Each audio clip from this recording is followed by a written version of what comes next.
Indian Armed Force na ngasi Pakistan amasung Pakistan occupied Kashmir POK ge Tongan Tonganba terror target mapanda precision missile strike Chathakhre NDTV gi report amana hai ngasi Indiana missile strike Chathakiba target sing adugi manungda Lashkar-e-Taiba amasung Jaish-e-Mohammed ke stronghold sing oiriba Moritka amasung Bahawalpur yauri Attack atu ngarang amasung ngasi gi lonaba ahing nongyai matung pung amaga minute nifu mari rom tabada chathakibani Pahalgam terror attack ki paukhum oina Indiana chathakiba missile strike aduda chaurakna terrorist humputara rom sikhi aduga humpu romna asokapan nangki hari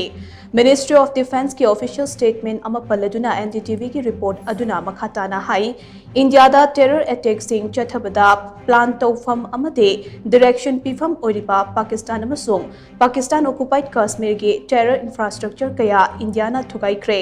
Action sing adu ningthina same saraga chathakiba oibana Pakistani military facility amata da target tawkhide Pahalgam terror attack ta chenaba sing amata lemna tharoi haina Indiana lauthokhiba adu ngasidi thabak ta onthokpa ngamle haina Defense Ministry na phongdorakli haina su report adu ta palli